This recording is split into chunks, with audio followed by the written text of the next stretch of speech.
I'm ready. Let's do it. Ooh, music. Hi, everyone. Hi, it's Ethan everybody. McKinley. It's Ellie Fitzgerald. It's the T3 2T. podcast.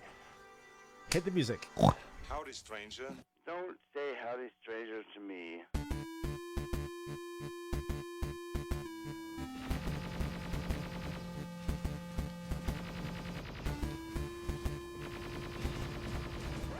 Hi, I'm Chief Master Sergeant William Candy. Shut up! Shut up! Shut up! Yeah, we're back. It's episode 17 of the T3-2T, where we break down the TerMInator films 2 minutes at a time. I'm Ethan McKinley, that's Ellie Fitzgerald, don't talk. And off we go with this soul-soaring episode. We can't get Luke to work on the clip, so we're going to have to keep rewinding it constantly. So if there's any dropouts in our concentration, that's what's happening. The clip starts with stuntman Billy Lucas. Oh God, here we go. Kick his ass, Seabass. He looks very much like Seabass. Never go bass to mouth. And it ends with Arnie riding an Indian motorcycle. It's rubbish, but we'll talk about it in a minute. What music are we listening to, Ethan? This soundtrack to Kingsman: The Secret Service by Ooh. Henry Jackman, who did a sterling job. Jackman. Who did a sterling job on the X-Men First Class soundtrack, one of the best soundtracks in recent action film memory. Oh, wow. That says a lot. You love music soundtracks. I do indeed. What other soundtracks has he done? He's done X-Men First Class. He's done He's done Kingsman. Let's Google him now. Henry Jackman. He's a public school boy, by the way. Oh, I'm Another surprised you like him. Another person in the arts working in public school. Bastards. He's from Uxbridge. Is that a posh area? Yes, Is it? it actually is. Very upmarket, darling. So, He did the music for Kick-Ass. He did the music for Captain America: The Winter Soldier, another great film. Ethan, Yes, Ellie. your opinion, Yes. Kick-Ass. I quite enjoyed it. Yeah, Kick-Ass is good. Kick-Ass 2 with Jim Carrey. What? Not so good. Oh, God. And we're back onto bad Jim Carrey films. I'll tell you a film I didn't like, and that Jim was... Carrey's not bad. I just think the film is a bit bad. Oh, okay. Yeah, it's... Did you see Scott Pilgrim versus the World? I thought that was shit. I thought that was shit as well. Right? I think everyone else did as well. No, the people I actually went to the cinema to see it with, they were like, oh my God, that was awesome. I was like, that was shit. Yeah. Because I saw Kick-Ass, and then that came out, and I was like, oh, this could be quite good. But it really wasn't. Yeah, it was a film about nerds, for nerds, but it didn't really kind of work for me. No, it didn't work for me. And I wouldn't necessarily say I'm a nerd. Jim Carrey plays Colonel Stars and Stripes in Kick-Ass 2. That was it. It was escaping me. It was escaping me. But he's done the music for Kung Fu Panda. Henry Jackman has. Man on a Ledge. Kung Fu Panda. Man on a Ledge. Kick-Ass. Is that the guy that got caught rock climbing? Monsters vs. Aliens. No, that's Man on a Wire. There's a documentary and a film called The Wire. Sorry. Yeah, it's called is it called The Wire? It's a good movie anyway. I thought The Wire was a series about drug dealers. Oh, sorry, it's called The Walk with Joseph Gordon-Levitt. And he's the dude that had to like cut his own arm off with like a penknife or some shit. No, that's 128 hours. Ah! Ellie, you need to watch those 3 films. They are 3 separate entities. They're all trapped in high places. Right, as we start this, essentially a giant, or the beginning. Bleh. What is wrong with my enunciation today? Have you spoken to anyone today? No. Well, that would probably be why. Yeah. You need to practice. Yeah, as I said, it starts with Billy D. Lucas, who is, well, we're going to come to that shortly, and it ends with Arnie riding a motorcycle. Who is this Seabass? The Seabass-looking dude is Billy D. Lucas. He's basically a stuntman and Arnold Schwarzenegger's double. Now, What? I am confused. What, in this movie? Yeah, and you are too, because in all other Arnie films, including True Lies, It's always... Peter Kent. Yeah. The guy that looks a little bit Arnie-esque with his big face. So why the bejesus was he not chosen for the... Why have the dude in the same film as well? That's weird. He looks nothing like Arnie. Yeah, I don't know. There's no explanation as to why Peter Kent didn't do this movie. It might have been just a conflicting Maybe he was schedule. on vacation. I don't know. I'm as shocked as you are, quite frankly. So shocked that he's lost his pants. Yes, Peter Kent has lost his pants. Yeah, so he comes up and he's all irate. He tells Brewster to shut up. I love that. I think that's amazing. Shut up! I can't understand, right? When he's like saying shut up, the camera's like face onto him, so he's kind of looking at the camera. The impression you get is, and because Kate says the line, get me out of here, and he goes, shut up! Is he shouting at her in the back, or is he shouting at John Connor? I think he's shouting at John, but it looks like he's telling her to shut up. All right, but if this guy just hit his car, every time John tries to speak to kind of like explain himself, some silly woman. He keeps saying shut up. So how can he like resolve this situation? I think he's just so irate. He's just filled with the anger. The red mist has descended. And then we hear the boo, boo, boo. He goes, the police, finally, show up when you need them. Little does he know that, of course, the TX is obviously controlling those vehicles, which we discussed on the last episode, I think. We did indeed. How does she do that? Movie nonsense. Well, you could argue... She's plugged into one, so now she's in the whole system, I guess. All right, but you still need a physical object of weight to control the steering wheel. The gearbox, if it has one. Most American cars are automatic because Americans, don't try. That was actually going to be a question of mine. And the accelerator. Who's pushing the accelerator down in these cars? Her imaginary legs. I don't know. You'd have to leave some kind of energy field within the car, I would have thought, to make these things work. This is what I thought. And I also have a question for you, Ethan. Yes. With these particular vehicles, these police cars, I've tried many times whilst watching this clip on loop, even though I wasn't able to get this one to loop. Would they be on... This is going to be the dumbest question I've probably ever asked. Are there people actually driving those cars? Because I haven't actually seen any head counts. I can't see anyone actually in the cars, but it's all very kind of quickly shot. It is. Would there be some kind of... Can a car drive itself on automatic like that yet? Well... Or would you put a brick on the accelerator? I don't know. How does that work? See, look, there's absolutely... You can't see anyone driving that police car. So how is that someone just squatting down? What time count are we at?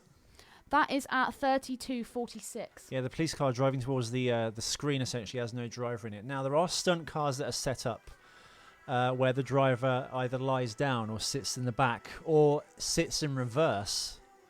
Do you remember when they were in TerMINator 2 when they're leaving the asylum? Reversing out the T-1000 just for Ned Flanders the back of the car? Do you remember as they reverse with the fence and it's made to look like Arnie's reverse driving the car? But actually... The stunt driver, who was facing out the back of the car, was driving the car back to front. And his head was meant to represent John Connor's head in the back of the car. In the middle, I'm with you. Now, I know there are cars either where... I think, in Speed, the Keanu Reeves action film with the bus, the driver was actually on the roof of the bus. And Sandra Bullock was just pretend driving. Oh, wow.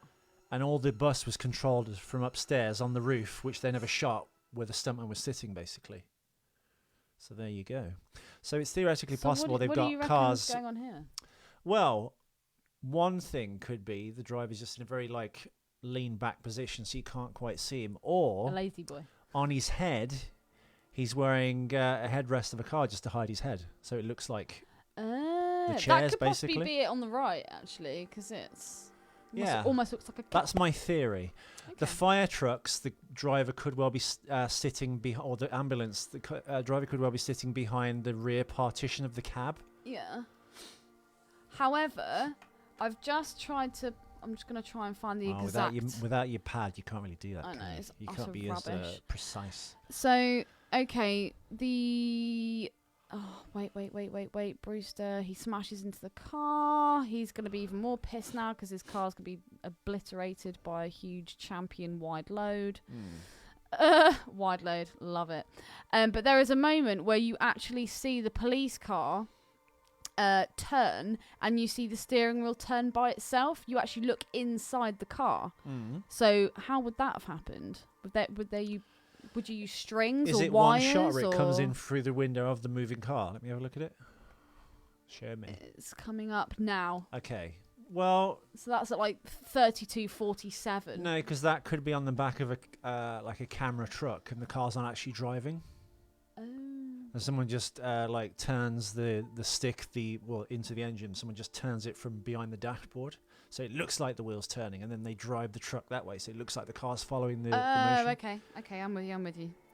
It's nuts how they do this stuff, because I remember when you were telling me about how they were filming the Go Compare advert. Didn't you say there was one bit where you just had to look like, the guy just had to look like he was kind of going along and bobbing about on the bike? Exactly. So well, there's that scene when when Peter Kent does the jump in Terminator 2, that off the storm drain, and they like CGI out the kind of like what is it? The not the banjo strings. The that's on your dick. We can call them banjo strings. The bungee cords.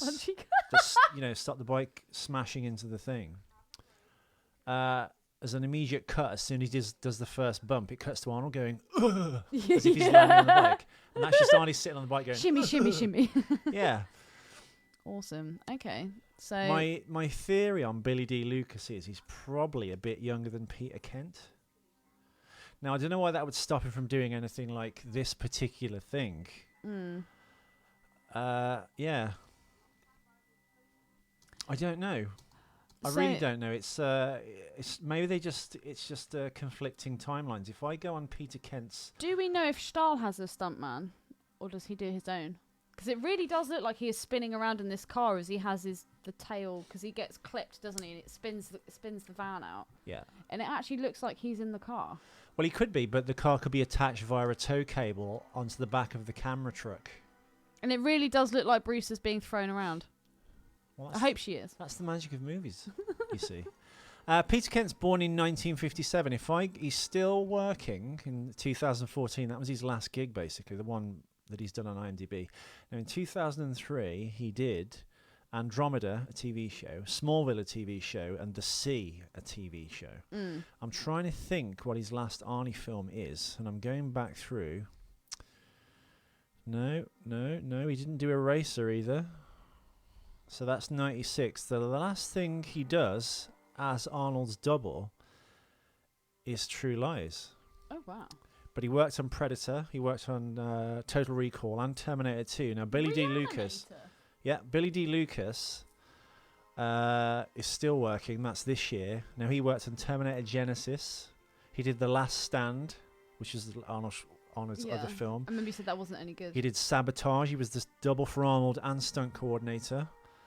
Fast and the Furious. I'm trying to think what other Arnie movies he's done. Nothing really back until Terminator 2. But as we know, that in that gap of time, in that that interim of time, he became the governor of California, where he didn't let that guy not go to the electric chair. I know, dude. I was literally just thinking Give that. me 3 lines from Predator. He has actually sent a man to his death. Do you think he enjoyed it? He didn't send him to his death. He just didn't grant him life. Clemency, is it? That's the word. What's the word they use when they let you off or let you have a little bit more time? I don't know. Leeway. Well, I'm adding. What do you think about the death penalty, Ethan? Should it be allowed? No. Why? Because I agree, but probably for very different reasons. Not that it's not deserved in some cases, but because I think people, for the most part, as we found in both our lives, people can't be objective. And they act on emotion. Yes. And the main reason is most people, sadly, are fucking dumb as fuck. Yeah. So, with that rationale, you can't really trust people to do the right thing. And I think, well, I mean, there's a ton of cases where people are put. Most of the time, people get it right and people get put to death. But there's enough percentage, even if it's 2 people, it's a fucking, I started watching this documentary last night. I'd agree with it if it was a foolproof system, but fortunately it's not, because people are fallible, just like the people they convict. Oh, Ethan. I have 2 responses. Poignant music as we talk about death. I know. Death. Hate. I have 2 thoughts on this. One, I feel like death is kind of like a sweet, sweet release. I think if you just lock someone away for years and just slowly torture them, depending on how bad the crime, that's kind of how I would deal with it. But that's just being a bit sadistic. Well, no, secondly, if their crime is so bonkers crazy, they usually go to a mental institution where they're studied for the rest of their life. If you're batshit crazy, then you should be put in a padded cell. But the problem is they don't. They're like, oh yeah, we'll rehabilitate them, and in 5 years' time, we'll just let them out. a lot of the time, I can't remember what the statistics are for people who reoffend, who are either not mentally stable. Paedophiles, literally 98% that released go out and they reoffend. It's part of who they are. It's their nature. It's their drive. It's their. Well, Louis III did a documentary on that, didn't he? He did. It was very interesting. I've actually seen that one. A place for paedophiles. Is there a place? Well, I'm actually in the middle of watching a movie called Spotlight about the newspapers trying to open a case on the paedophile priests. Whoa! And it was covered up by the No, that's Arnold. law enforcement. No, I'm just adding some things for the listeners to do their homework. There's some Opie and Anthony stuff on Arnold Schwarzenegger, the Kingsman soundtrack, and of course how Arnold nearly died on the set of True Lies, a Billy D. Lucas story. Ooh. But my second point that I did want to make, and I think you should probably watch this as well. It's called Making a Murderer. Have you heard of it? Yes. Have you seen it? I think I've got it on the hard drive. It's on Netflix, and what it is it's this kind of Wrongfully hillbilly. accused guy, then the police may or may not have set him up or framed him. Oh, totally. Then he gets released, and he gets convicted of another murder. His DNA is kind of in really questionable areas that it was planted. I haven't watched all of it because I actually fell asleep. But as I was watching it, I mean, it's just, you do hear of cases where people, they either get put on death row or they get put in prison for 18 years, and then or hospitals like Sarah Connor. Or like hospitals, but I think fair, you're just telling me what I want to hear, Sarah. She is batshit crazy. With a grain of truth. I mean, there are Terminators after them, but she is batshit. Yeah, Billy D. Lucas, anyway. He's. I think either Peter Kent was not available for that time, or I think when Arnold came back out of office and started acting again, Peter Kent probably wasn't available. So I think Billy D. Lucas came aboard to do Arnold's newer kind of later in his life films. Okay. Or Peter Kent wasn't available before he went into office in 2003, so Billy D. Lucas took over. And I guess that's who he stuck with, really, because that's who does all his stuff now. But I think, as I said, Peter Kent does a much better... He's a lot more... He looks like Arnie, more Arnie-esque. Yeah. Oh, no, here's one. Peter Kent did The Sixth Day, that really weird, in-tone, bizarre film. I've not watched it. Yeah. No, it's... I encourage the listeners to... Oh, here we go. Stunt double for Arnold in Eraser. So, yeah, up to True Lies. No, he was in True Lies as well. Stunt double for Arnold in True Lies. This is Billy D. Lucas. Cliffhanger, that's not an Arnie film. That's he was a additional stunt double for Arnold in Kindergarten Cop. Mm. And Total Recall, stunt double for Arnold, uncredited. Oh, so he's been with Arnold really since Total Recall. Peter Kent's been with Arnold since the TerMInator. But Peter Kent's relationship with Arnold, as it appears here, finished in 2003. But Billy D. has obviously not Williams. Kent has a little acting role here, and he just keeps saying, "Shut up." I was going to say, I wonder why they actually decided to feature him in the film. Well, I suppose because he's in the car that is crashed into, and instead of going, "Hey, let's get an actor to do this, see if Billy D. Lucas can pull it off," and then of course, and then they never put him in anything else ever again. No. Speaking. Well, stuntmen don't tend to. There's a stuntman called Dar Robinson who became an actor. And I think was in this Burt Reynolds film. Is it Sharky's Machine or Mean Machine? No, Mean Machine's the one in the prison where he's like a bounty hunter. Yeah, but he does this amazing stunt where he's the villain all through the film. He acts and then he's hanging off a building and he falls. And as he falls back, he shoots at Burt Reynolds. No. But then he died a few years after that, and they dedicate the film Lethal Weapon to him. Oh. So yeah, Dar Robinson. Look him up in the homework section of this show. We salute you, sir. Questions. If the female Terminator, what is she again? What's her model? The TX, basically. TX, that's it. Cyberdyne Systems TX. If she's so bloody advanced, you'd have thought she'd have some kind of weaponry where it would have a kind of tracking device. Because you see her hone in on the target, which is the vehicle, but obviously she misses. Mm. What's that thing that Harrier jump jets have where it sets the course, and no matter even if the thing moves or deviates from the path, it just follows them? There's Autopilot. Well, no, the actual explosive. Oh, heat seeking. Yeah, is that what it is? Yeah, heat Would you not think she'd have something like that? And also, do you reckon her arm only turns into that one type of weapon? Sorry? Do you reckon she has? Because I can't remember the rest of the film, but do we think that her hand can only turn into that one weapon? Because she's used it. It's got a slight transformatory quality because it changes shape, doesn't it? It goes into that like fork-like thing. So yeah, I don't know. I guess so. She's not very accurate. It's like a weird plasma cannon, isn't it? Plasma. And also, I'm a bit confused as to why these two police cars in this particular scene, which is at 33:20, are all of a sudden side by side when the whole time they've been basically squeezing the sides of John's car. And all of a sudden we see this bit and they're right slap bang in the middle behind the vehicle. Well, it's just slight continuity error, isn't it? Isn't it, Ellie? What's that car doing there? Get rid of it. No, they hem him in there. No. I rewound it and looked back, and they were literally either side of him, and then all of a sudden they were... Well, it's just for that maybe an interesting camera shot, maybe? Maybe. So what's the bike, the rubbish-sounding bike that Arnold Schwarzenegger is driving? Well, Ellie, We've gone from the low rumble of a lovely, beautiful Harley to... Well, you might be wrong about that. It's not Harley. But you're not going to find out until episode 18, because we can't come to those facts until then. I apologise. You and your bloody cliffhangers. You're like a slut that doesn't put out. The worst kind. Yeah. He's all talk and no cheese. Anyway, were there no cock-ups in this? Oh, yeah. We've got cock-ups. Cock up. When the vet's truck is driving through the front lawns, it hits a parked car in the driveway with the left front. So imagine that. Imagine that. A few moments later, we see that part of the truck is completely undamaged. Uh-oh. So yeah, there's quite a lot of cock-ups in this. Is there another one we can do for this episode? Yes. Cock up. Oh, shall I do another cock-up? Please. Right, yes. The front end of the vet's truck is clearly damaged when John Connor hits the civilian car at the red lights. That's Billy D. Lucas's truck. However, moments later, when the crane truck catches up, no damage can be seen.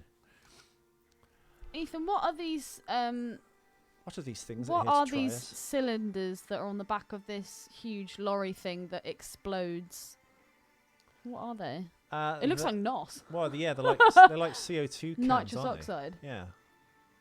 Also, when they do things like this, how do they actually do the explosions? What do you mean? Well, that's real, right? Yeah, gasoline explosions, basically. Oh. Yeah. So, is there a stuntman driving that? No.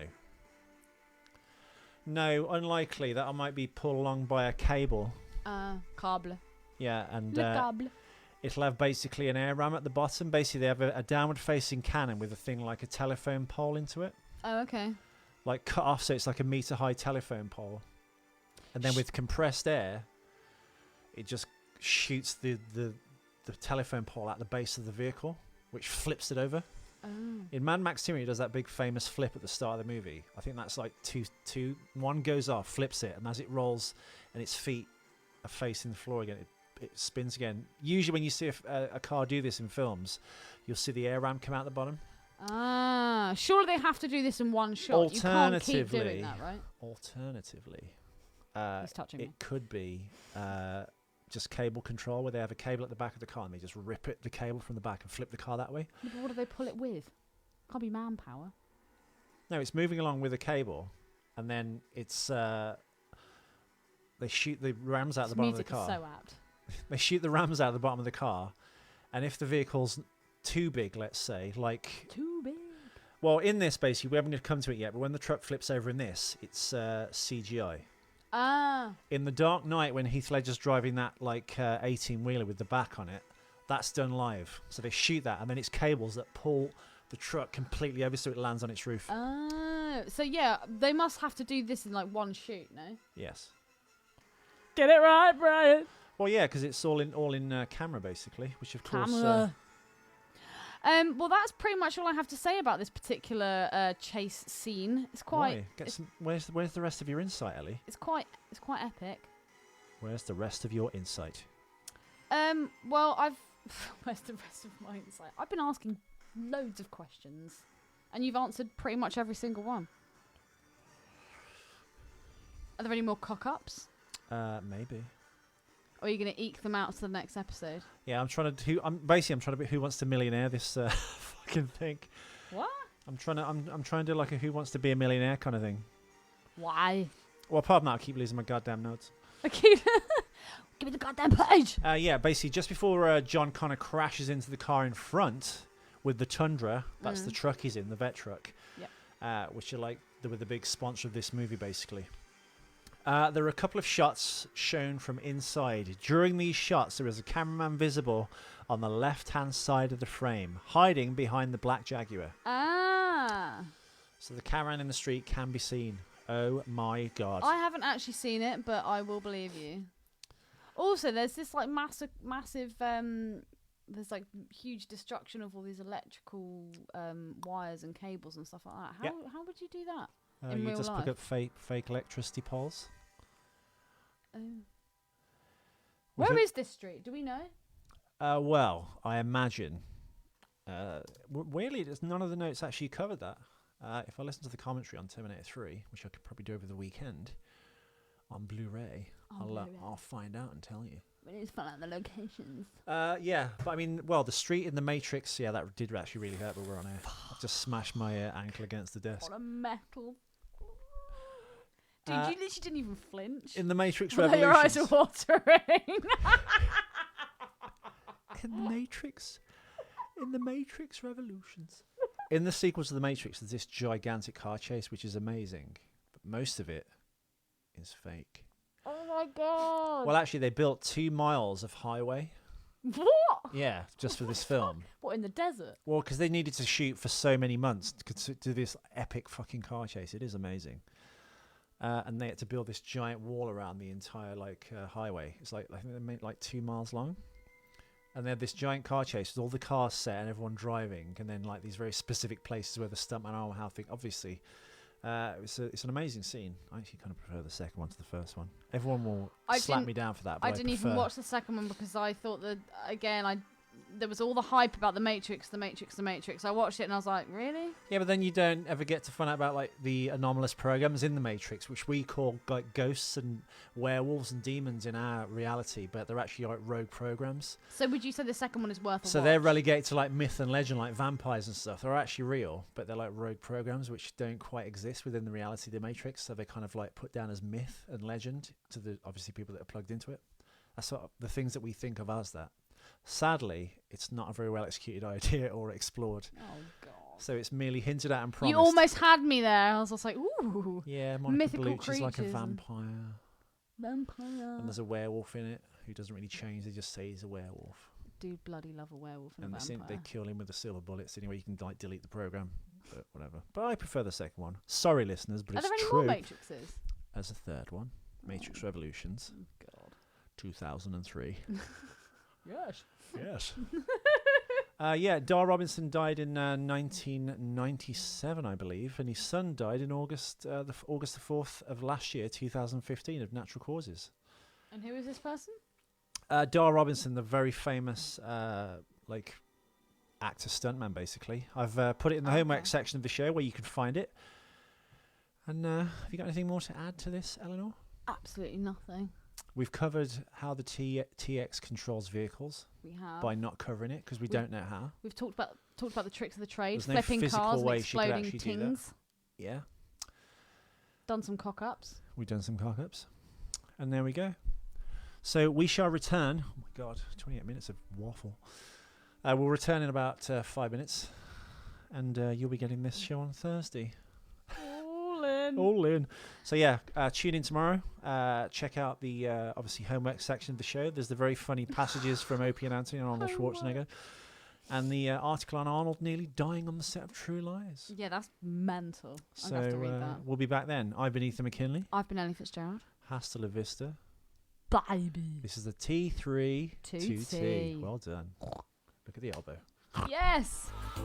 I'm Arnold Schwarzenegger, and I'm stupid in my head. I'm Arnold Schwarzenegger and a big square hair.